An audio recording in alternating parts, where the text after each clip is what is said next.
chers confrères, membres de l'Académie des Hauts-Cantons, bonjour. J'ai le plaisir de vous accueillir pour cette nouvelle séance dématérialisée qui nous permet quand même de garder notre contact mensuel, ce qui est fort réconfortant dans cette situation sanitaire un peu déstructurante, je dirais.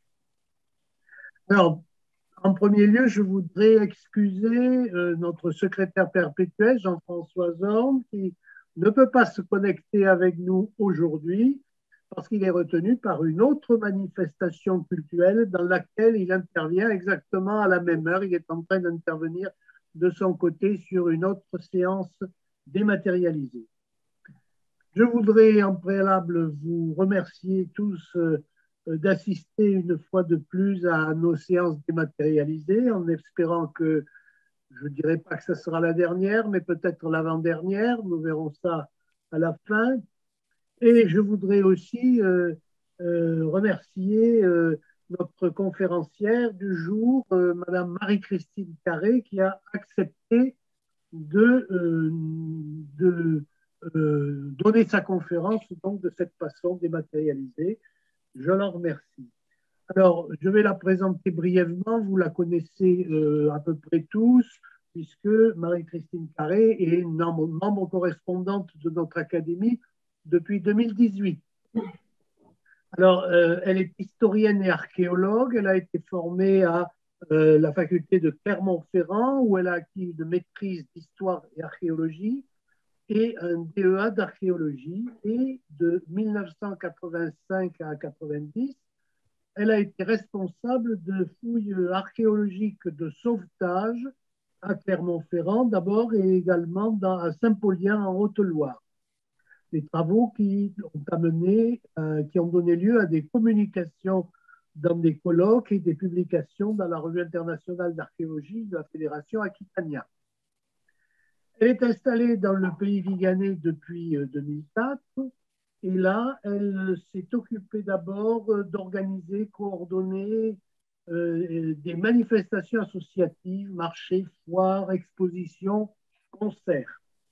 Elle a travaillé au musée Sévenol du Vigan de 2009 à 2014 et elle a été commissaire d'exposition, en particulier de l'exposition très remarquée Bas et Collant, Tradition et avenir en Cévennes, exposition qui a eu lieu en 2014. Dans le cadre du comité mémoire du pays viganais, 1914-1918, Madame Carré a été co-commissaire avec Jean-François Zorn et Francis Delabarre de l'exposition La Grande Guerre dans la mémoire du pays viganais présentée au musée Sévenol. Mais son domaine principal de recherche concerne la bonneterie dans le bassin de Ganges, le Vigan, depuis le XVIIIe siècle à nous. Et elle va nous donner donc un aperçu de ces activités de recherche dans sa communication d'aujourd'hui qui est intitulée « L'industrie du bas dans les Cévennes occidentales » et pour laquelle donc j'ai le plaisir de lui donner la parole. Marie-Christine Carré, c'est à vous. Merci et bonjour à toutes et à tous. Je vais vous présenter donc aujourd'hui une partie des recherches que j'ai débutées voilà plusieurs années à la suite de l'exposition qui avait eu lieu au musée Sévenol. Au départ, la recherche ne concernait que la bonneterie et puis je me suis aperçue que ce domaine était très lié à celui de la filature, de la sériciculture et des déchets de soie et qu'il serait intéressant de l'élargir un petit peu en faisant une étude globale sur l'industrie du fil dans l'ouest des Cévennes. Donc voilà, j'ai un petit peu modifié mon sujet de recherche. Donc le sujet étant très vaste, aujourd'hui je vous présenterai donc une partie de cette recherche. Donc aujourd'hui, ça sera uniquement sur la bonneterie. Donc la présentation que je vais vous faire aujourd'hui, c'est sur l'industrie du bas dans les Cévennes occidentales. Donc c'est bon, tout le monde. Alors, l'industrie du bas dans les Cévennes occidentales. Le bas est un des éléments du vêtement souvent associé à la femme et à des représentations coquines. Pourtant, il a été très longtemps autant porté par les femmes que par les hommes.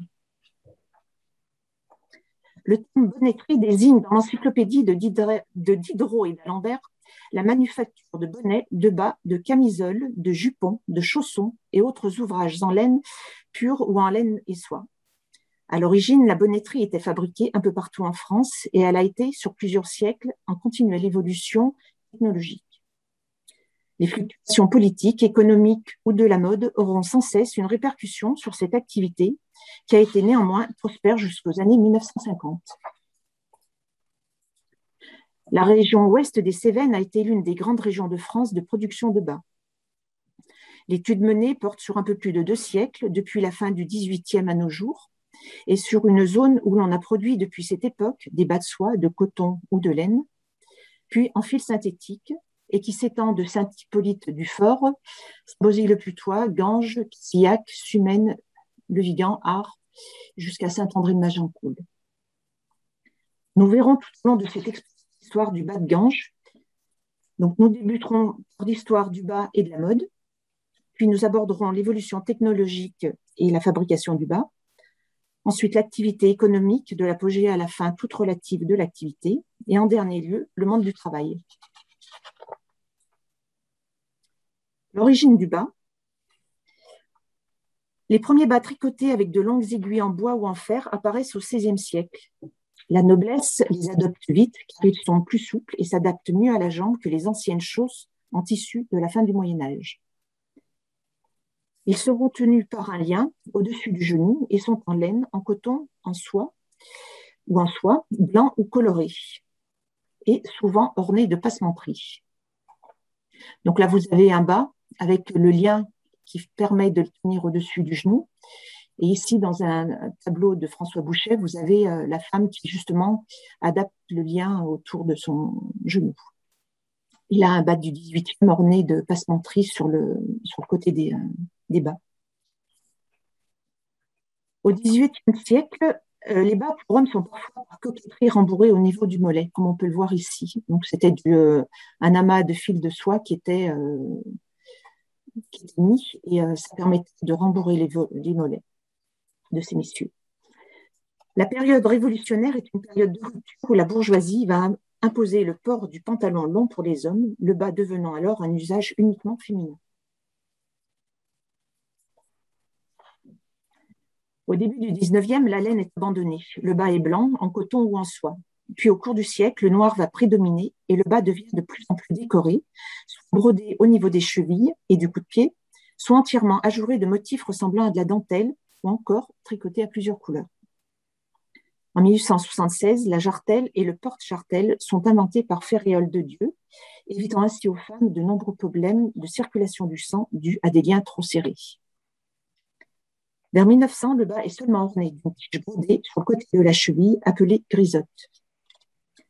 À partir de la Première Guerre mondiale, les robes raccourcissent, laissant apparaître les jambes. Le bas pour la journée doit être fin, uni et de couleur claire, afin de souligner le gain de la jambe et rehausser l'éclat de la peau.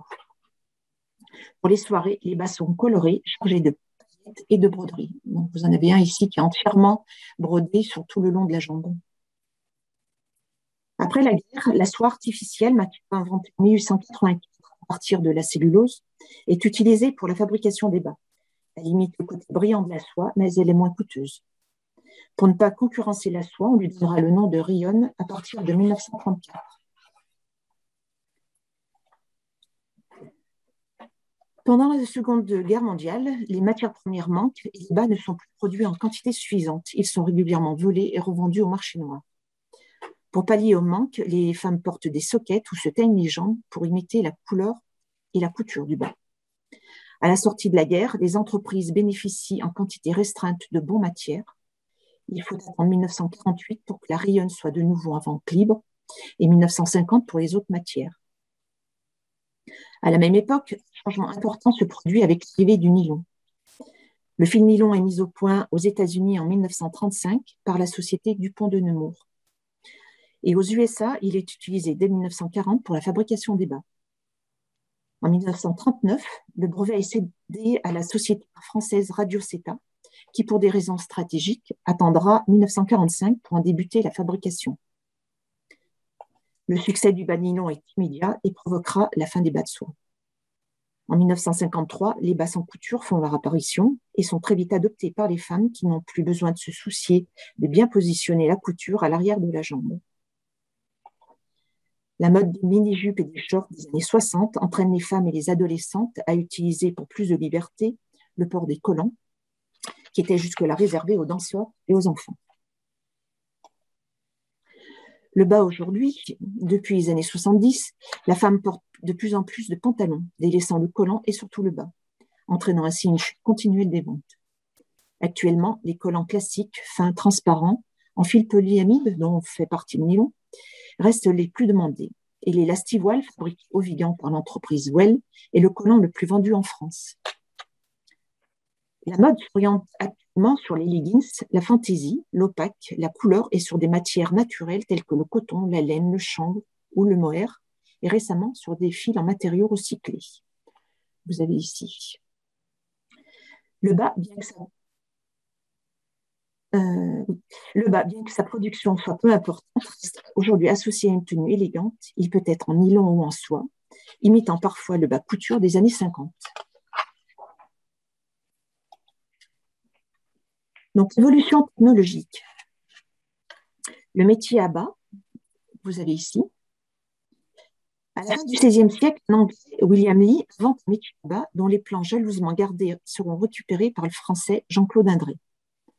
En 1656, par lettre patente de Louis XIV, il établit au château de Madrid, à Neuilly-sur-Seine, la première manufacture de bas de soie au métier en France.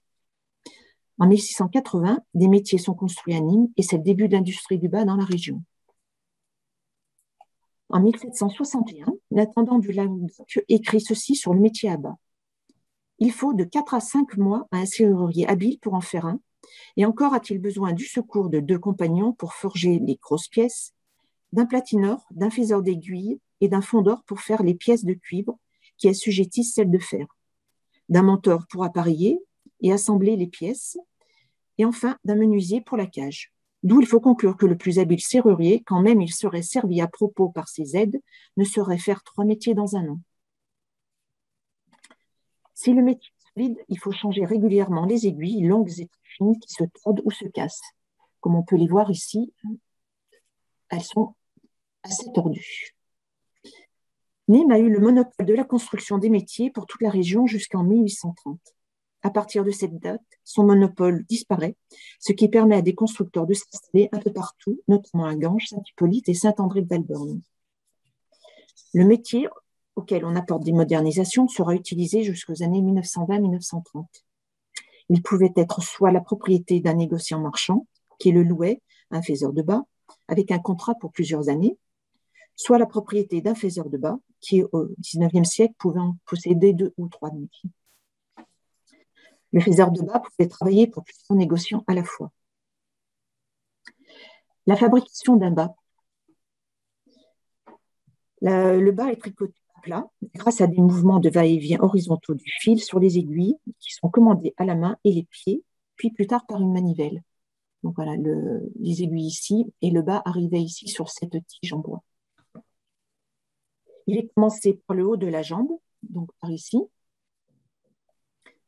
Puis des diminutions sont effectuées pour qu'il en épouse au maximum la forme de la jambe. Au niveau du talon, le bonnetier reprenait une partie des mailles voilà, pour poursuivre jusqu'à la pointe des pieds. Donc voilà comment se terminait un bas. Le bas est ensuite cousu à l'arrière de la jambe et aux pointes, puis brodé si besoin. Les premiers métiers mécaniques, donc le premier métier, c'est le métier paget ou métier hollandais. C'est en 1857 que le premier métier mécanique pour la fabrication des bas est inventé par l'anglais Arthur Paget. C'est un métier étroit, actionné à la main, à l'origine, et une seule tête, c'est-à-dire qu'il fabrique un bas à la fois. Donc voilà, c'était ici, sur toute cette largeur. Les avantages sont nombreux. Un bas est fabriqué 3 fois plus vite, soit 120 rangées par minute. Les diminutions sont automatiques, les lisières sont parfaites et il existe des guides-fils qui sont en haut. En 1862, Confrère de Troyes traite avec Arthur Paget pour la fabrication du métier en France. Sa fabrication se poursuivra jusqu'en 1915. Vient ensuite le métier coton, En 1864, William Cotton dépose en Angleterre le brevet du premier métier rectiligne. Ce nouveau métier, qui a les mêmes fonctions que celui du métier paget, fonctionne uniquement à la force motrice et possède 4 têtes, c'est-à-dire que 4 bâts pouvaient être fabriqués simultanément. Sa marche est régulière et plus silencieuse. De 1864 à 1950, il va passer de 4 à 36 têtes. Beaucoup de ces métiers seront fabriqués à Troyes au XIXe siècle, puis essentiellement aux États-Unis et en Allemagne. Donc là, vous avez une salle des métiers des établissements Carabas à Avez, avec des métiers 16 têtes. Donc là, vous avez 4 métiers 16 têtes.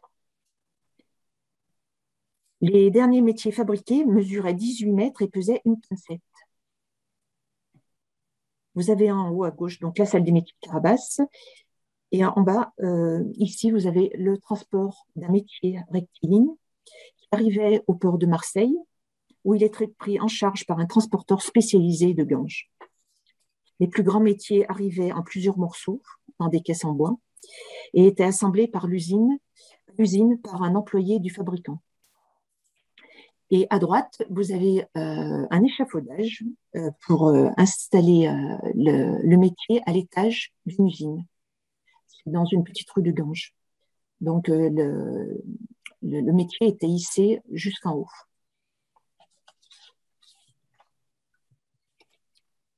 La fabrication d'un bât sur métier mécanique. Alors, la fabrication débute par le tricotage qui est fait à plat comme sur le métier de bas. Le bas passe ensuite au visitage où l'on répare des petits accidents de maille. Puis il passe au tournillage où l'on confectionne les coutures du talon, des pointes et de la jambe. Donc, voilà, c'est sur des machines qui tournent. Vient ensuite le deuxième visitage par les racouteuses, qui est fait à plat pour voir les points faibles tels que les mauvaises coutures, des problèmes de maille ou enlever des fils. Le formage, qui s'effectue à chaud sur des formes plates placées dans une étuve. Ils sont ensuite teints. Puis un dernier visitage. Et en dernier lieu, les bas sont ensuite pliés, classés par paire et par taille et réunis par 2 par une petite agrafe ou un lien de couleur. Puis étiquetés et ensachés. Il s'agit ici des ateliers de la Gangeoise de Bonneterie à Ganges. Les métiers circulaires. Les premiers métiers circulaires qui permettent de tricoter un tube continu, ont été inventés en Angleterre en 1769 et apparaissent en France en 1798. Ils permettaient de fabriquer des bonnets de nuit, des bas et certains vêtements de corps. Ne produisant pas des bas de qualité, les fabricants les ont très peu utilisés et les délaissent complètement dès l'apparition des métiers pagets. Des métiers circulaires pour bas réapparaissent au début de la Première Guerre mondiale. En 1915, pour essayer la fabrication, René Brun, à Arles, en achète 20 et lance le bas sans couture Lisard. Il en commande 50 de plus en 1917 et obtient du représentant d'avoir l'exclusivité du métier pendant une année entière sur toute la région. Si le succès a été rapide, il ne sera pas de longue durée, car reporter le bas qui n'a pas de diminution s'adapte mal à la forme de la jambe. Ces métiers sont abandonnés après 1925, mais resteront utilisés pour la fabrication des chaussettes. Au début des années 50, de nouveaux métiers circulaires arrivent sur le marché. En 1956, la nouvelle société Beggy, à Troyes, future DIM, est entièrement équipée de ces nouveaux métiers et utilise uniquement le fil nylon. Elle lance le bas sans couture en France. Les industriels français, ayant encore le souvenir de l'échec des années 20, n'ont pas cru aux possibilités du nylon sur ces nouveaux métiers. En effet, cette fibre est thermo-rétractable et une fois formée, le bas s'adapte parfaitement à la jambe, ce qui n'avait pas été possible avec la soie ou la rayonne. Aujourd'hui, les métiers circulaires sont tous entièrement automatisés et informatisés. Donc là, on peut voir la salle des établissements Brindard dans les années 50. Et ici, la salle des métiers à l'usine Well en 2014. Excusez-moi, en 2014. L'industrialisation, c'est la fabrication d'un bas sur métier circulaire. Il y a 6 étapes. En premier, toujours le tricotage. Les métiers sont commandés par des actionneurs électriques et pneumatiques et piloté par des programmes informatiques. La vitesse actuelle est de 1200 tours minute. Un tube conique sort du métier toutes les 90 secondes.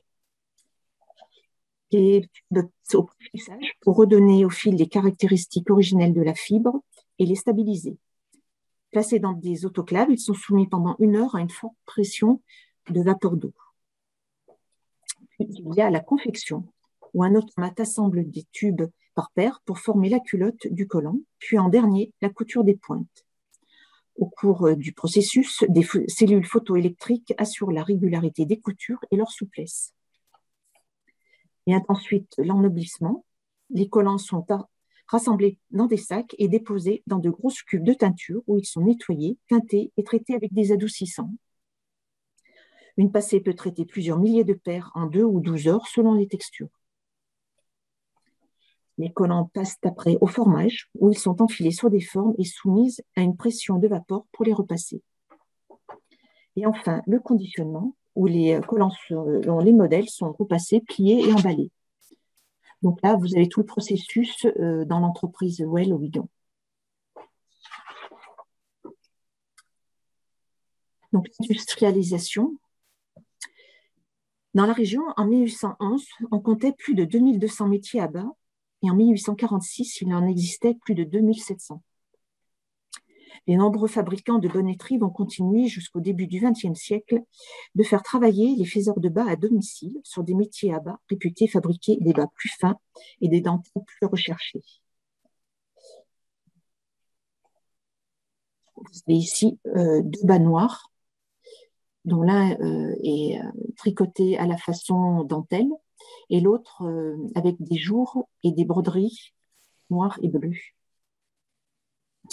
Et ici, vous avez une en-tête d'un fabricant installé au début du XXe siècle, où il est bien précisé la fabrication aux petits métiers français, donc les métiers à bas traditionnels.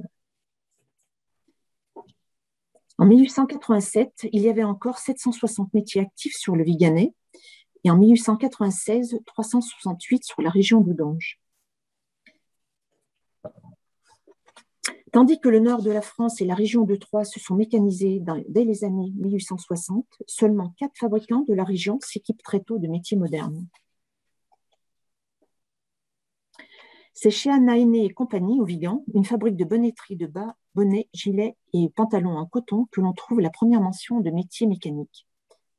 En 1845, l'entreprise possède 2 bâtiments, un à Coularou, le bâtiment se situant ici sur le plan, ce grand bâtiment allongé, et où se trouve une filature de coton et une fabrique de 51 métiers tricoteurs horizontaux et 24 métiers circulaires.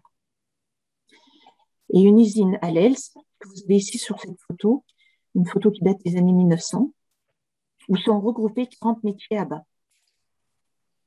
En 1843, les usines occupent 165 personnes. Vers 1858, Guillaume Anna reconvertit ses usines pour la fabrication de chapes, c'est-à-dire le travail des déchets de soie.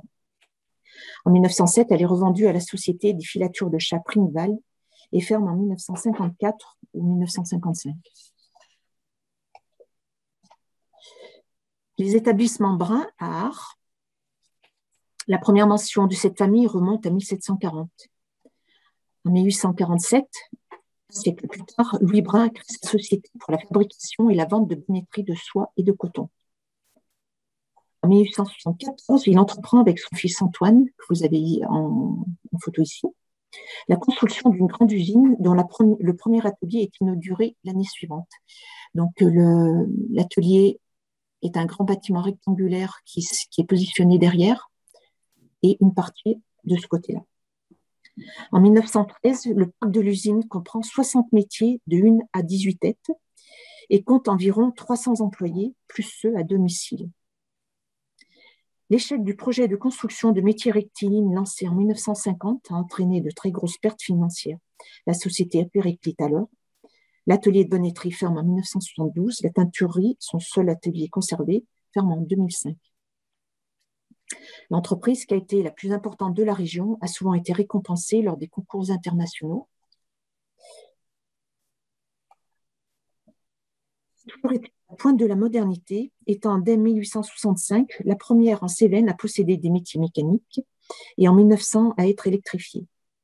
Elle fut aussi l'une des plus innovantes en France dans ses créations, ses choix commerciaux, ainsi qu'en créant la marque Lys en 1908, première marque de fabrique en France. L'entreprise Cambon à Sumène. Antoine Cambon est un négociant du début du XIXe siècle qui obtient ses premières récompenses en 1839 et 1844 pour des robes en piqué, des bas, des gants et des mitaines en soie ou coton. À la fin des années 1870, son fils Clément, que vous pouvez voir ici sur la photo avec son épouse en 1900, modernise et agrandit l'entreprise en l'installant dans une ancienne filature au plan, à Sumène, représentée ici sur une étiquette d'un cahier de liaison de l'entreprise. Comme l'entreprise Brun à Art, elle sera souvent montrée en exemple pour son équipement moderne, la qualité de ses produits qui sont exportés en Europe, en Russie, en Afrique du Nord et en Amérique. Elle compte 148 employés en 1900. 5 ans après, elle ferme suite au décès de son dirigeant. Et enfin, l'entreprise Loret à Ganges. L'établissement Loret est créé en 1780 par le filateur négociant Antoine Loret. Dès 1823, sa production de bonneterie de soie est remarquée lors d'un concours au Palais du Louvre, puis régulièrement lors des concours internationaux pour ses fils de soie et ses bas unis ou ajourés. En 1844, l'entreprise est reconnue comme la première maison des Cévennes et fournit les cours royales. En 1877, soit 3 ans après les établissements Brun, Émile Loret entreprend la construction d'une usine de bonneterie dans le quartier de sa filature aux Olivettes, travaux qui se termineront en 1883. Vous avez ici le quartier des Olivettes à Ganges, donc le quartier des Olivettes qui comprend toute cette partie ici. Donc là, vous avez l'ancienne filature qui a été reconstruite ensuite pour faire un atelier de bonneterie et l'atelier de bonneterie dont je vous ai parlé qui est ici. Ces usines ici ont été construites en 1926. Donc tout ce quartier appartenait à chez Loret. À la veille de la Première Guerre mondiale, l'entreprise avec la filature occupe 125 employés. L'usine ferme ses portes en 1962. L'activité du XXe siècle. L'effervescence de l'entre-deux-guerres. Suite au marasme de la Première Guerre mondiale, suit l'âge d'or de la bonneterie cévenolle. En 1939, la région spécialisée dans le haut de gamme produit 40% de la production nationale. Les entreprises continuent d'exporter en Europe, en Amérique du Sud et développent leur marché dans les colonies françaises. Si l'activité est florissante, les fabricants doivent faire face à une concurrence du nord de la France et de la région de Troyes, première région de production de bonneterie en France, mais aussi à la concurrence de la Rayonne, nouveau produit très attractif en raison de son prix. Pour se défendre et mettre en avant ses spécificités et son gage de qualité reconnu jusque-là, les fabricants créent le label Pure Soie des Cévennes, qui sera utilisé jusqu'à la fin des années 50, époque où se termine la production de bas en soie. Donc là, vous avez une page entière du catalogue Louvre à Paris, consacré au bas Pure Soie des Cévennes. Et à gauche, un éventail publicitaire sur le bas de Tigre, une marque des Galeries Lafayette. On retrouve cette effervescence dans les nombreux agrandissements d'usines, comme entre autres Sabier et compagnie, que vous avez donc ici, dont l'établissement date de 1878. Vous avez la salle des métiers vers 1930, avec des métiers rectilignes et des métiers pagés à une tête. Donc là, les métiers pagés à une tête et les métiers rectilignes qui sont tout au fond.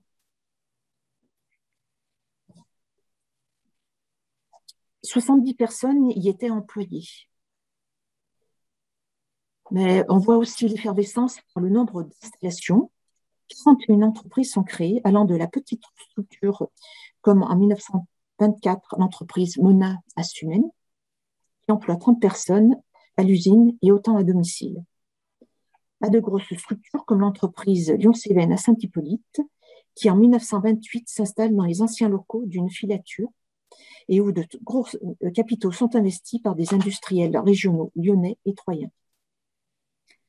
Dans les années 50, 89 personnes y travaillaient. Pour rester compétitifs et suivre l'évolution technologique, les dirigeants doivent s'équiper de matériel très coûteux, les obligeant à des investissements importants. La Seconde Guerre mondiale entraîne une période de marasme due en partie à la pénurie de matières premières et au manque de petits matériels tels que les aiguilles, dont une grande partie provenait d'Allemagne. À la fin du conflit, le secteur sera long à redémarrer. En 1948, la production a reculé de moitié à celle de 1938. La région, qui possède la moitié des métiers de jauge très fine existants en France, c'est-à-dire des métiers pour le tricotage des bas fins, continue de rester spécialisée dans le haut de gamme et les bas fins et extra fins. Elle absorbe un quart des textiles synthétiques utilisés par l'industrie française du bas. La production de bas est devenue la seule activité des communes, à Saint-Hippolyte, où d'autres industries sont présentes. Les villes sont très actives, les usines sont partout, à la périphérie ou dans le centre ancien des villes ou dans des villages. Les anciens des Ganges se rappellent encore du bruit de cliquetis que les métiers produisaient dans toutes les rues, du matin jusqu'au soir. Cette activité se traduit par 46 créations d'entreprises, dont plus de la moitié assumées, dont les établissements Portal, créés en 1949. Beaucoup sont de toutes petites structures, souvent un bonnetier, qui s'installe à son compte, à temps plein ou comme activité complémentaire, seul ou avec un employé, ayant acheté un ou deux métiers anciens qui ont été installés dans la cave ou dans le garage de l'habitation. Les créations plus importantes, comme Pain d'Avoine à Ganges en 1953, ici, ou Roger Sabès en 1952, qui emploie 230 personnes et qui vont permettre de nombreuses embauches, autant pour le personnel masculin, qui représente un tiers des emplois, que le personnel féminin, qui en représente donc les 2 tiers. Le plein d'emploi de cette période ira même jusqu'à entraîner un manque de main-d'œuvre. Si après la guerre, la notoriété des Bas-Sévenols est toujours reconnue, la région perd très vite de son importance avec l'arrivée du nylon et les métiers circulaires. La mode a changé, les femmes demandent des bas nylon, unis, simples et bon marché. Tandis que leurs concurrents s'équipent de métiers modernes, les industriels sévenols croient encore à la pérennité du bas couture et à leur renommée. Les petites usines nouvellement créées ne vont pas bénéficier de la période florissante de l'entre-deux-guerres et la plupart ne vont fonctionner que de 1 à quelques années. La part des Cévennes dans la production nationale décline rapidement, passant de 38% en 1947 à 20% en 1955. Vous avez une carte publicitaire des établissements Brun-Art où sont mentionnés les pays où ils exportaient. Donc, dans toute l'Europe, l'Amérique du Sud, l'Afrique, donc beaucoup de nos colonies, et le Moyen-Orient, et un petit peu à Hong Kong. Depuis la fin de la Deuxième Guerre mondiale, les entreprises ont dû s'adapter continuellement et rapidement. Il a fallu d'abord agrandir les usines pour contenir les grands métiers rectilignes qui sont passés à 36 têtes et qui mesurent 19 mètres de longueur, mais aussi renforcer les sols pour soutenir leur poids. En 1954, le sol d'une des salles de l'entreprise Brindard s'est effondré en raison des vibrations des grands métiers. Puis les adapter aux nouveaux métiers circulaires, ainsi qu'au nylon, où il a fallu adapter les métiers à la nouvelle fibre et installer un humidificateur dans les salles, comme vous pouvez le voir ici. Là. Il a fallu aussi répondre à la mode, qui a changé son éventail à une nouvelle clientèle, celle des adolescentes, et des collants, qui a nécessité l'achat de matériel pour former la culotte à partir des 2 tubes, et à la place de plus en plus prépondérante de la publicité, qui demande de très gros budgets. Donc là, vous avez une publicité murale à Rochebelle, près du Lyon. Là, un buvard publicitaire pour toujours l'entreprise Brindard. Et ici, une salle dédiée uniquement aux balisses dans un stand de vente en 1957. Bien sûr, toutes les entreprises en France se sont retrouvées dans la même situation. Mais les Cévennes ont pris un retard considérable et ne sont pas prêtes à soutenir l'offensive des grandes industries qui se mettent en place en France et à l'étranger. Beaucoup de patrons ont investi dans d'autres domaines que la bonneterie, au détriment de leur entreprise qu'ils n'ont pas modernisée, comme par exemple les établissements Gros Bretonville à Ganges. En 1956, le nouveau dirigeant casse 12 métiers datant de 1919. Sur la diapo, vous avez un courrier de cette entreprise daté de 1960 et dont l'entête est la même que celle des courriers du début du siècle, pour montrer qu'en règle générale, il y a une certaine évolution dans les courriers, dans les entêtes, pour montrer un peu le dynamisme de l'entreprise. Et là, l'entête est exactement la même 60 ans après. Dans l'ensemble, les entreprises sont de petites ou moyennes structures, souvent familiales, et seuls 4 établissements ont plus de 100 salariés. La moyenne par établissement est de 1 à 3 métiers, souvent anciens, comme on a pu le voir précédemment, et donc moins productifs. En 1950, 80% dataient d'avant 1930. En 1957, le parc est composé de 150 métiers rectilignes pour seulement 105 métiers circulaires. De plus, la région manque de main-d'œuvre, notamment féminine, ce qui limite l'expansion de certaines. Les premiers licenciements débutent dès la fin des années 50 pour s'accélérer durant les années 60. Le nombre des entreprises passe de 1963 à 1967 de 33 à 25. Et la part des Cévennes dans la production nationale passe de 18% à 14%. La situation est difficile pour plusieurs raisons. La concurrence française est féroce, mais aussi allemande et italienne.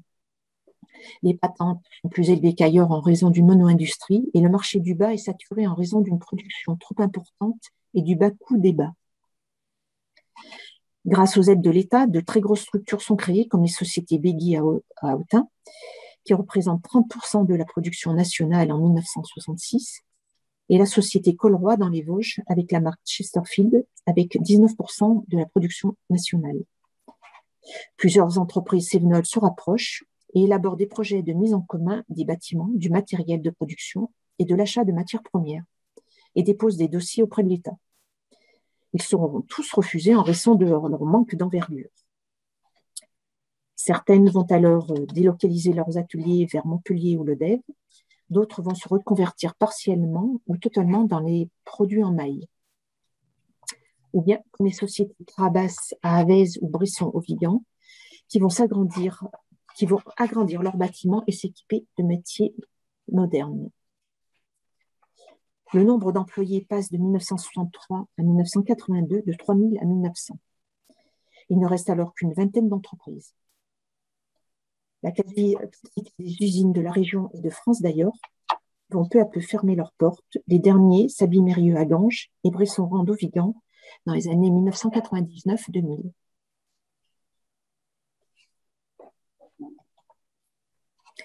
Le monde du travail. Le travail à domicile au XIXe siècle a permis une flexibilité du temps de travail et des salaires en fonction du rendement. À partir de la fin du siècle, les industriels ont mécanisé leur production et le regroupement des hommes et du matériel et entraînent la création d'un milieu ouvrier et un changement de mode de vie. Dans la bonneterie, sur métier mécanique, les postes de contremaître, de surveillance et de transport sont des métiers exclusivement masculins. Les tâches qui suivent le tricotage telles que le remaillage, les finitions, la couture, la broderie sont réservées aux femmes. Vous avez ici une photo du personnel masculin des entreprises Gros-Bretonville à Casillac avant la Première Guerre mondiale et ici une des salles des établissements Gabanon-Bretonville à Ganges où on retrouve uniquement du personnel féminin.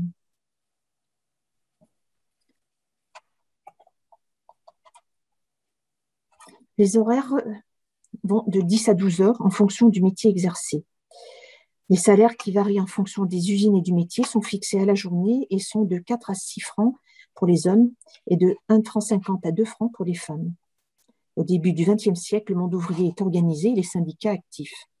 Les salaires vont augmenter et les conditions de travail s'améliorer. Les bonnetiers sont en général fiers de leur travail et de leur métier à tricoter. Le passage en équipe après 1945 sera difficile car le métier qui était jusqu'alors sous la seule responsabilité d'une bonnetier qui y était affectée devra après le partager avec 2 autres bonnetiers, créant parfois des désaccords sur les méthodes de travail et l'entretien du matériel. En 1929, un bonnetier gagne plus qu'un instituteur et 3 fois plus qu'un ouvrier agricole. Les grèves sont rares car la bonneterie est une activité prospère jusqu'aux années 60, avec des salaires surtout élevés pour les hommes. Les grèves ne réapparaissent que dans les années 1980, où des entreprises comme Well se restructurent et licencient à plusieurs reprises. Donc là, vous avez une manifestation au Vigan lors d'un plan social de l'entreprise Well en 2007. À partir de la fin du XIXe siècle, le paternalisme et les œuvres sociales des employeurs se mettent en place un peu partout en France. Nous savons peu de choses des actions des employeurs cévenols dans ce domaine, si ce n'est que les employés de l'usine Bresson à Aulas et le Vigan bénéficient d'une bibliothèque. L'entreprise Brindart, la plus importante usine de bonneterie des Cévennes jusqu'aux années 1950, a été la plus active dans ce domaine. Elle a à Arles construit un orphelinat de jeunes filles. Vous avez ici une cantine, une salle de jeux et de lecture, un foyer de jeunes filles, une société musicale, une coopérative de consommation, des cités et des jardins ouvriers à Arles et au Vigan, un stade au Vigan en 1920 et un sanatorium à Péroube. En conclusion, si la région de Troyes est connue pour la bonneterie, beaucoup de personnes sont étonnées de voir cette activité nichée au fond des vallées cévenols. Pourtant, depuis plus de 2 siècles, la bonneterie, qui a été l'une des 2 principales activités de notre région avec la filature de soie, a bien failli disparaître dans la deuxième moitié du XXe siècle. Les industriels des années 50 et 60, vivant sur leurs acquis et trop confiants dans la renommée de leur bas, n'ont pas compris les bouleversements tant technologiques, économiques que culturels de cette période.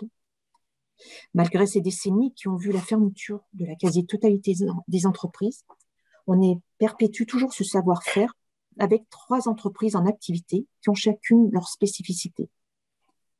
La société Well, vous avez ici, qui en 1970 au Vigan, est entièrement mécanisée et informatisée. Elle est le 2e acteur du marché après DIM et se place sur le moyenne gamme et la vente dans la grande distribution. 90% de sa production est fabriquée au Vigan et elle a obtenu en 2013 la certification Origine France Garantie. Elle possède un parc de 180 métiers et emploie 190 salariés, auxquels il faut rajouter le service marketing et commercial à Paris, en commun avec la société Le Bourget. La société Textile du Midi, ou Sotexmi, à Saint-Bosy-du-Putois, s'inscrit sur du haut de gamme. Elle propose sa collection sous la marque Clio, mais travaille essentiellement à la demande pour les grands couturiers. À partir d'une idée demandée par le client, Clio conçoit le produit. Donc, ça veut dire concevoir aussi bien sur métier que le concevoir au niveau de la formation du bas. Certaines étapes de la fabrication sont encore faites manuellement. L'entreprise occupe 22 personnes et possède un parc de 50 métiers circulaires. Et l'entreprise Larsois, Assumène, créée en 1925, est aussi sur le haut de gamme. Elle vend 50% de sa production pour des grandes marques telles que Aubade ou Jean-Paul Gaultier, et l'autre moitié sous sa propre marque Servin, dont 70% est vendu par Internet. En 1999, Serge Massal achète 4 grands métiers rectilignes des années 50, dont 2 proviennent d'une ancienne usine de Besse et Esparon. Donc, vous les avez ici.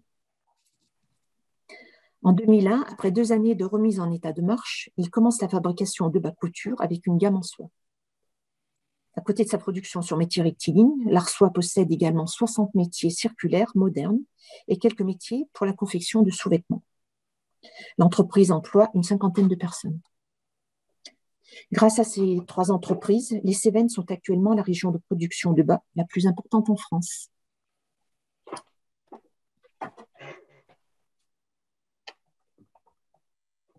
Voilà, je vous remercie beaucoup, Madame Carré, pour cette excellente présentation qui nous a très pédagogique, très complète et qui nous a tous éclairés sur l'histoire de l'industrie du bas dans le pays viganais, Sumène, disons dans les Cévennes orientales, et qui nous a aussi montré la permanence de cette industrie, alors à minima, mais j'étais personnellement très intéressé de voir qu'il existe encore, aussi bien à Sumène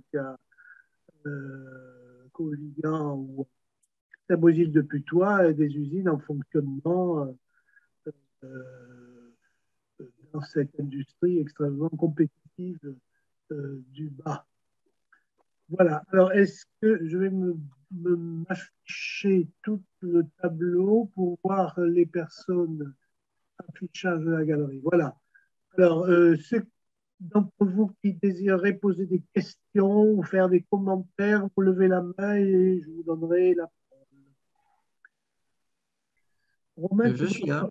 voilà, tu dois avoir quelques commentaires, toi qui connais bien le pays Cévenol. En fait, c'est un excellent panorama finalement de cette tradition du bas et on a envie d'en savoir plus et nous avons à l'Académie une partie des archives de la maison Pelon au XVIIIe siècle qui étaient eux aussi très liés au commerce du fil de soie et à son travail. Et donc, il y a des archives totalement inédites qui sont à explorer dans les locaux de l'Académie. Donc, ça réservera, je pense, pour Marie-Christine une autre recherche et certainement une autre présentation très intéressante. Oui, bah, j'ai peu parlé du XVIIIe siècle parce que c'est une période très différente de la suite et parce que ça concerne pas vraiment de l'industrie pure.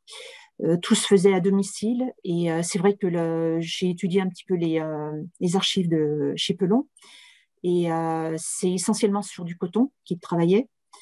Il faisait très peu faire de bas de soie. D'ailleurs, sur la région villanaise, à cette époque-là, c'était pratiquement que du coton. Mais c'est vrai qu'il y a un fonds d'archives intéressant sur le négoce aussi du coton, qui était en provenance soit des colonies, soit du Moyen-Orient. Et l'organisation des familles pour justement tout ce négoce, car le travail se faisait en famille. Il y avait des frères, des cousins qui étaient à l'étranger, qui faisaient venir le coton ici. Après, il y avait les fabricants ici, et puis ceux qui faisaient la vente sur la ville de Lyon, où tout passait, pour le négoce, se passait à Lyon. Pour les soyeux. Oui, pardon, allez-y. Lyon était pour les soyeux essentiellement. Alors, ça se faisait aussi pour le négoce de tout ce qui était la bonneterie. Donc, voilà, c'était sur la place de Lyon, on se retrouvait tous les grands négociants de la région pour la vente. Alors, je ne voudrais... Est-ce que je peux poser une question sur le XXe siècle? Je pense à l'usine d'Olas, dont tu n'as pas beaucoup parlé. Il me semble que on avait là, à l'époque, je pense dans les années 50, 60, une usine qui traitait du nylon. Et il me semble que les ouvriers étaient plutôt l'exemple des ouvriers paysans, c'est-à-dire qu'ils travaillaient à l'usine, mais ils avaient à côté d'autres activités agricoles, ce qui était assez caractéristique au XIXe siècle des ouvriers français du Midi, non? Moi, personnellement, je n'ai pas de mention comme quoi ils travaillaient à côté. Alors, ils avaient tous leur propriété avec des terrains à l'extérieur où ils avaient leur jardin, où ils cultivaient des oliviers. Voilà. Mais dire qu'ils avaient une autre activité rémunératrice, je ne suis pas sûre. Je pense que c'était plus une activité vivrière pour eux.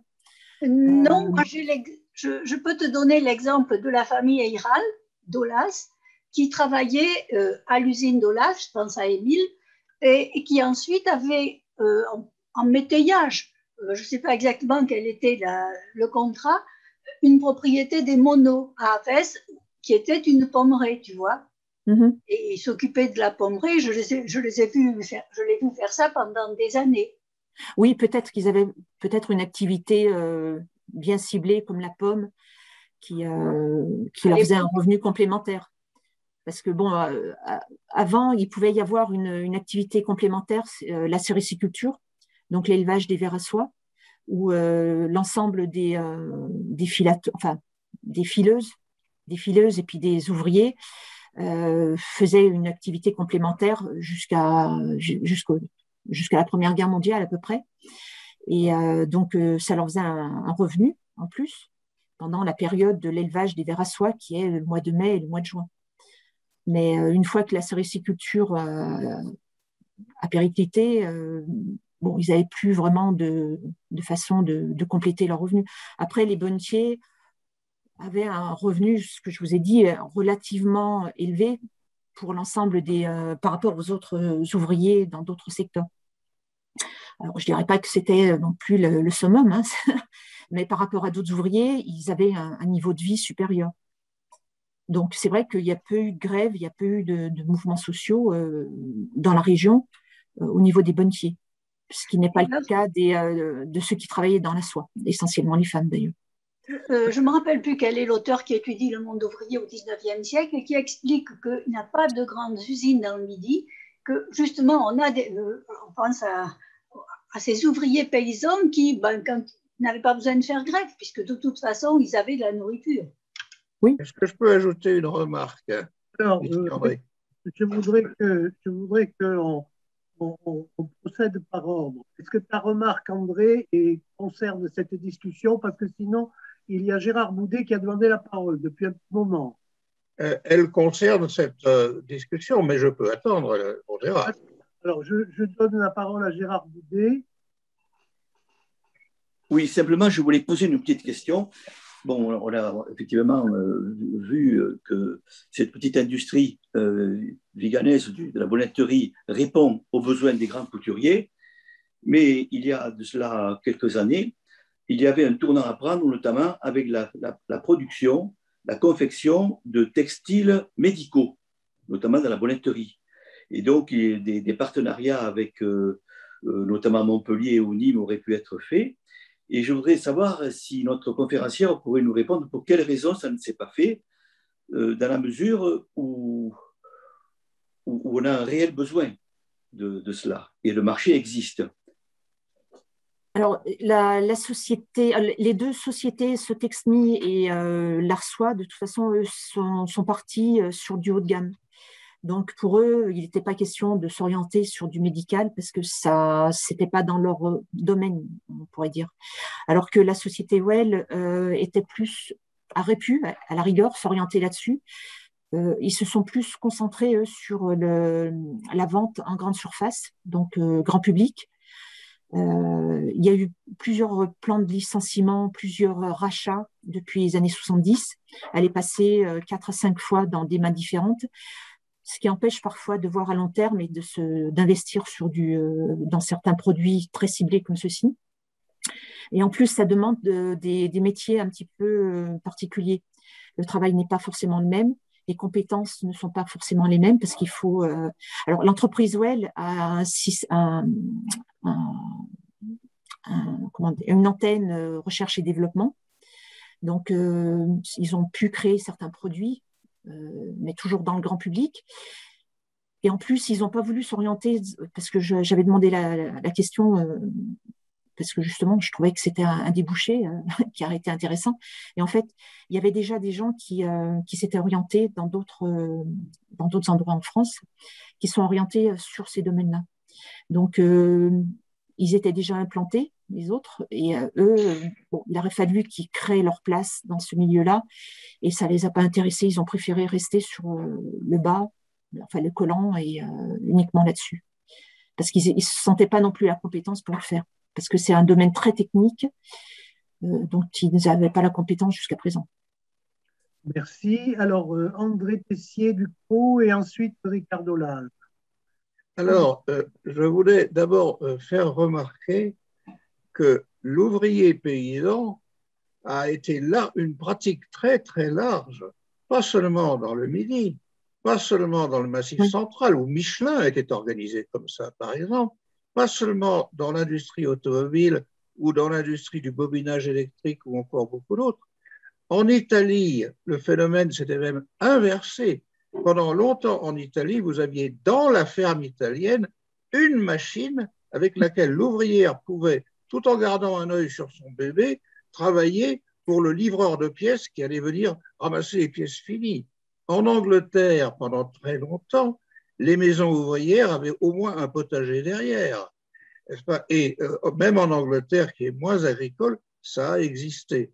Donc c'était une organisation répandue dans tout le monde industriel et qui a peu à peu disparu du fait des besoins de la concentration des moyens de production et aussi de leur sophistication. Une autre remarque que je voulais faire, c'est que ce qui est arrivé à l'industrie de la bonneterie et du bas dans les Cévennes a été une évolution normale. Dans une industrie jeune, où le marché est en train d'éclater, une grande quantité d'entreprises se créent pour poursuivre ce marché. Et elles grandissent plus ou moins. Un jour, l'industrie mûrit, le marché permet la concentration des moyens, les entreprises disparaissent les unes après les autres, soit parce qu'elles sont rachetées, soit parce qu'elles ferment, soit parce qu'elles se spécialisent ou quelquefois se convertissent à un métier très différent. Regardez le cas de Jalat à Saint-Hippolyte-du-Fort, dont l'origine était le tissage et qui s'est spécialisé dans la chaussure de sécurité qu'il a exportée dans le monde entier, qui était un marché extrêmement spécialisé. Tout cela était donc des évolutions normales. D'autre part, remarquez une faiblesse cependant de ces industries en France, là je pense particulièrement à nos régions, c'est que les machines n'étaient presque jamais françaises.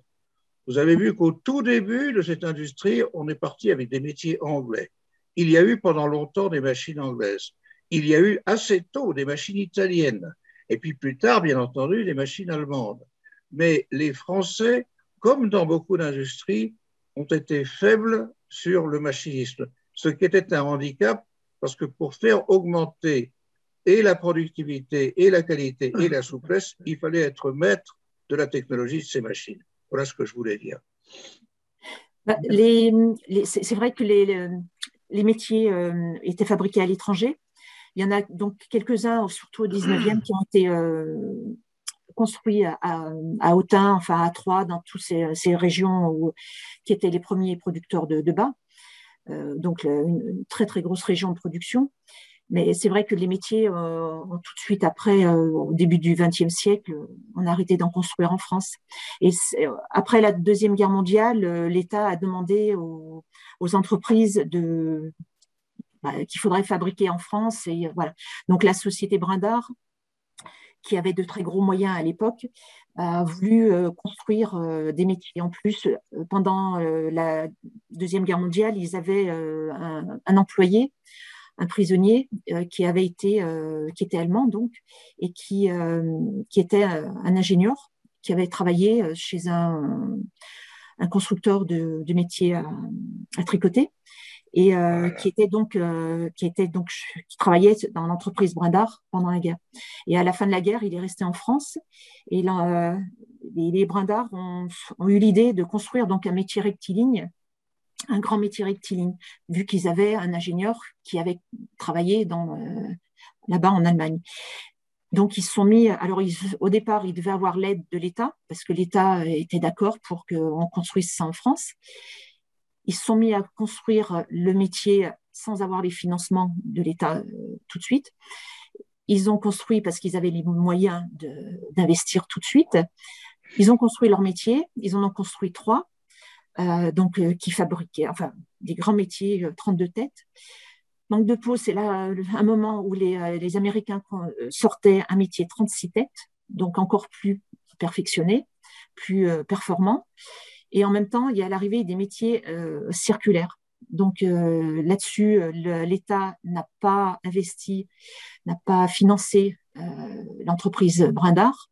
Donc, l'entreprise s'est retrouvée avec 3 métiers rectilignes qui n'étaient plus aussi performants que ça, étant donné qu'il y avait des 36 têtes qui étaient sorties, plus les métiers circulaires. Donc, ils se sont trouvés avec leurs 3 métiers qu'ils n'ont pas pu vendre. Donc, ils ont arrêté la fabrication. Ils ont gardé les 3 métiers pour eux, pour leur entreprise. Donc, ils les ont fait fonctionner.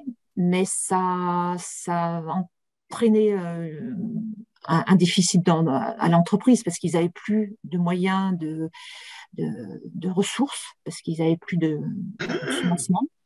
Ils avaient perdu tout leur financement. Donc, c'est une entreprise qui a périclité après, c'est ce que je vous disais tout à l'heure. Parce que justement, ils ont essayé de créer, de fabriquer des métiers en France. Et bon, c'était pas le bon moment. Voilà, ils auraient fait ça peut-être 20 ou 30 ans plus tôt, ça aurait marché. Mais bon, c'était pas le moment. Ils n'avaient pas les moyens de le faire à cette époque-là. Bien. Merci pour cette précision. Ricardo, tu as demandé la parole. Oui, merci, messieurs les présidents. Il se trouve que l'Académie de Well, dans l'occurrence, a une ancienne histoire de partenariat que j'ai amené moi-même et a été le sujet de ma communication qui m'a permis d'intégrer l'Académie. À l'époque, notre ancien président, M. Reboul, m'avait commandé la tâche de contacter Well et de créer un plan économique pour voir si on pouvait aider les gens qui tombaient les uns derrière les autres. Et donc, en 2 minutes, parce que c'est une très longue histoire, c'est la communication, elle est en 2007. Vous allez, si vous avez les bouquins, j'imagine, et les anciens, ils vont se rappeler. Il y a tout un plan économique pour essayer d'aider Well. L'idée principale, c'était, parmi d'autres, hein, mais la principale, un jour, j'ai eu l'occurrence de dire pourquoi vous allez continuer à fabriquer que des bas de femmes en appuyant sur un bouton d'une machine, quand les Chinois ont des machines plus performantes, ils ont un même doigt, mais ça coûte 3 fois moins cher qu'en France. Donc, on n'allait jamais s'en sortir, sauf à inventer quelque chose qui était différent. J'ai eu l'idée de dire pourquoi ne pas utiliser toutes les compétences qu'on avait à l'Académie. Par exemple, les bas des femmes, vous le faites. J'appelais ça avec M. Pranger, qui était le directeur général de Well à l'époque, 2007, quoi. Vous continuez à fabriquer des bas. Nous, on vous fournit une petite crème. Et on avait trouvé quelqu'un qui les fabriquait déjà à Besse-Parent. Et l'Académie s'est fait fort d'appeler l'Académie de médecine, l'Académie de pharmacopée, pour vous créer une substance qui, collée au bas des femmes, éviterait éventuellement la phlébite. Et donc, on avait même trouvé même les marchés pour utiliser ces bas des femmes. C'était tous les coiffeurs, tous les hôtesses de l'air, tous les métiers où les femmes, surtout, ils devaient être debout tout le temps. Donc, M. Pranger, il avait pris ça comme panacée. Il m'a dit, c'est parfait, on va l'étudier, etc. Ça n'a jamais fonctionné. Et finalement, ils sont vendus aux Chinois. Bon, et curieux parce qu'on avait même proposé de reprendre une partie du personnel si on nous laissait une partie des locaux et ces personnels pouvaient s'occuper comme centre d'appel. Et à l'occasion, si on avait besoin, parce que l'activité augmentait, et on pouvait les réembaucher chez Well. Je crois que Romain se souvient de cette affaire. On a parlé avec les syndicats, on a créé même un film qui décrivait la vie des ouvriers de Well, et d'où tout marchait sur les rails. On avait même le financement de la région. Et on avait 500 000 euros d'un côté, 1 million de l'autre. Tout était mis à disposition. Ils ne sont pas voulus. Donc, les anciens vont se rappeler. Et sinon, vous pouvez consulter ma présentation qui m'a permis bon. Donc, je pense qu'ils se sont laissés endormir et ça continue. Et à l'époque, je me souviens qu'il y avait 700 personnes chez Well. Maintenant, ce que j'ai vu, c'est il y a 190. Bon, quand on dit, il y a un dicton, hein, un ancien qui dit poisson qui s'endort, la couronne l'amène. Hein. Donc, bon, c'est un peu ce qui se passe avec l'industrie ovina en général. OK. Ricardo, il faut peut-être penser qu'à ce moment-là, il y a eu quand même l'arrivée des bas de contention qui sont spécifiques pour l'usage dont tu parles. Oui, je savais ça. Justement, c'était l'exemple, le bas de contention. Et doublé par la crème avec un produit spécifique pour éviter la phlébite, c'était double effet. Oui, je sais ça, on l'avait étudié. Bon, l'entreprise Well actuellement fonctionne très bien. Il y a eu le dernier plan de licenciement il y a 8 ans, 10 ans. Bon, c'est vrai qu'ils ont optimisé au maximum l'entreprise. Les métiers sont très modernes. Ça a été racheté par des Italiens qui sont déjà producteurs en Italie. Mais c'est Lionello. Lionello. Oui, voilà, Lionello. Et donc, ils sont pour l'instant en très bonne situation financière et c'est l'entreprise Well qui fait fonctionner le groupe. Donc, pour l'instant, tout marche bien. Ils produisent, ce que je vous disais, 90% de la production est faite en France. À un moment, il était question peut-être qu'ils ferment la production en France, oui. Ça serait fait en Italie. Et puis, bon, vu la situation économique, le fait que le Made in France fonctionne aussi, visiblement, il y a un retour en arrière et ils laissent la production, ils investissent même sur le Vigan. Donc, visiblement, ça a l'air de continuer dans le bon sens pour la région. Ouais. Non, mon problème, c'est que, je répète, Christine, quand j'ai pris cette tâche, il y avait déjà 700 personnes. Maintenant, oui. Tu m'as dit il y a 190. Je sais, c'est un problème, mais bon, il y a un certain nombre de personnes qui n'ont plus de travail. Un bonnetier, maintenant, il dirige 80 métiers. Avant, un métier rectiligne, il y avait une personne. Oui, je sais. Et maintenant, une personne s'occupe de 80 métiers à la fois. Donc, les métiers sont tellement performants que de toute façon, il y a besoin de moins de personnel. Tout est automatisé dans l'entreprise. Mais donc, si ça avait ouvert la branche des textiles techniques, qui est vraiment à la mode, hein. Quand j'ai dit à l'époque, on pouvait mettre une crème, bon, aujourd'hui, on peut faire 150 des choses de plus, hein. La technique avance, ils auraient pu habiliter une partie de l'usine pour faire des choses autres que les bas traditionnels. Et donc, oui. À la place de 200 personnes, on aurait pu avoir 3000. Hein. Et donc, tout ça, il y a un monde qui nous attend, quoi. Alors, bon merci Ricardo. Puisqu'on est sur Dell au Vigan, je rappelle à tous les utilisateurs, peut-être l'êtes-vous, ils ont un magasin d'usine qui est magnifique à la sortie du Vigan, où les produits sont extrêmement intéressants et à prix bas. Voilà. Romain, je voulais te demander, Romain, tu as parlé d'archives du 18e tout à l'heure. Qu'en est-il des archives Brundart, c'est un peu le serpent de mer à l'Académie des Hauts-Cantons? Les archives Brundart sont tout simplement le reliquat de ce qui se trouvait dans les usines en 2007, lorsque ces dernières ont fermé à Arles. Et le repreneur, à l'époque, faisait venir des bennes de Nîmes et ils ont vidé les pièces de l'ancienne usine les unes après les autres.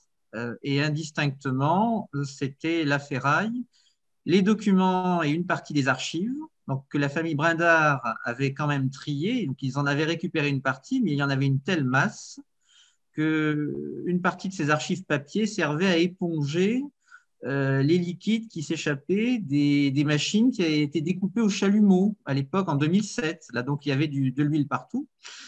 Donc voilà, lorsque ça a commencé, j'y suis allé et avec l'aide de la communauté de communes, on a réquisitionné un camion et on a chargé ce que l'on a pu.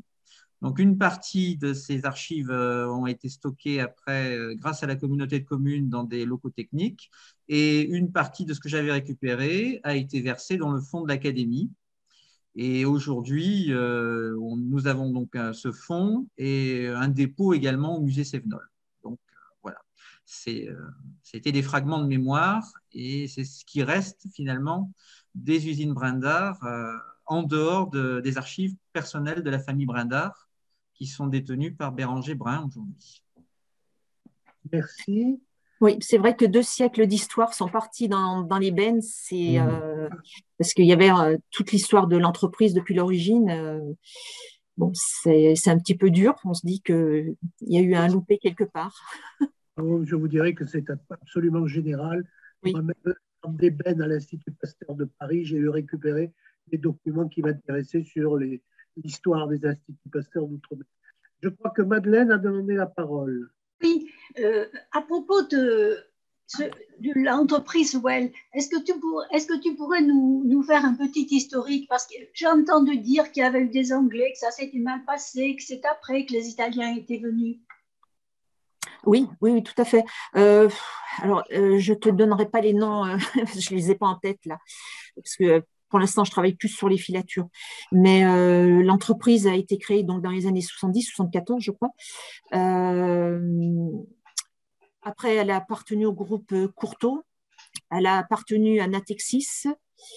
Ce que je disais tout à l'heure, elle est passée dans 5 mains différentes depuis les années 70.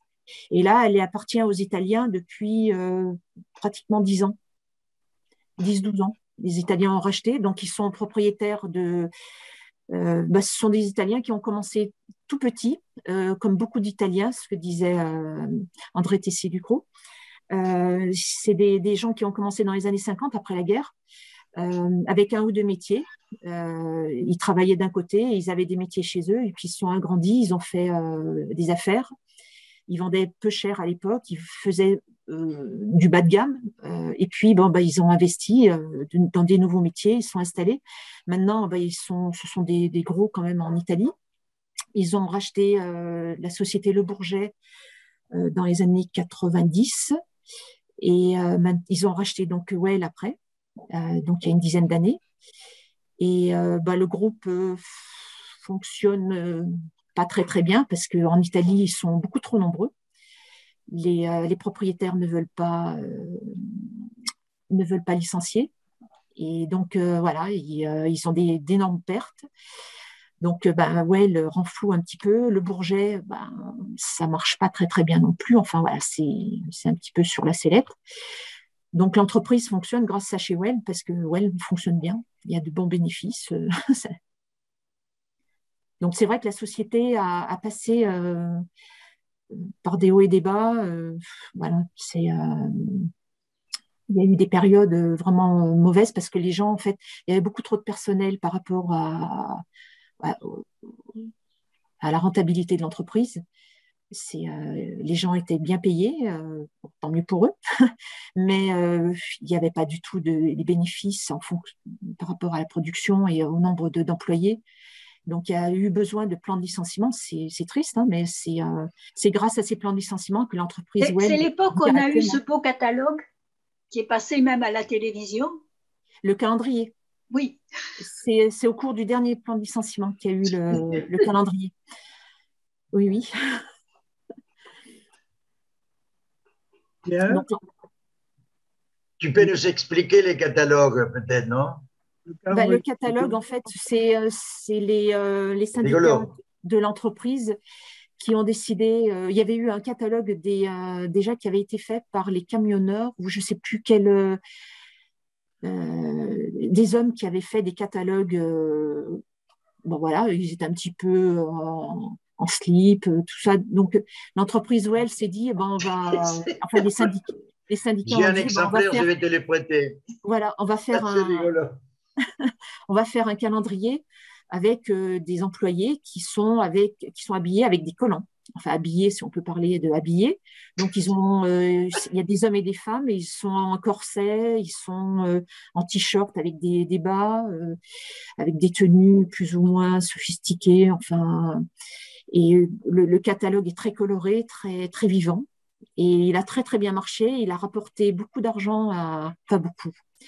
Il a rapporté, il y a eu des bénéfices de fait pour justement les actions des syndicats au moment du dernier plan de licenciement. Ça les a aidés à monter des actions. D'accord, ça nous rappelle ça le catalogue des footballeurs ou des rugbymen. Mais ce qu'il y avait de rigolo, c'est qu'il y avait des camions qui venaient spécialement au Vigan, des camionneurs qui voulaient acheter un calendrier et qui venaient spécialement au Vigan. Donc, ils étaient sur le parking de chez Well et ils venaient chercher des calendriers pour en revendre à des amis. 5 €, ça a coûté 5 €. Et donc, on les a achetés pour contribuer à... C'est une production dérivée. Bien. Oui, voilà. Alors, y a-t-il d'autres questions pour compléter ce magnifique tour d'horizon sur l'industrie du bas en Cévennes? Personne ne veut poser de questions ou ne faire de commentaires. Écoutez, alors on va remercier très vivement la conférencière.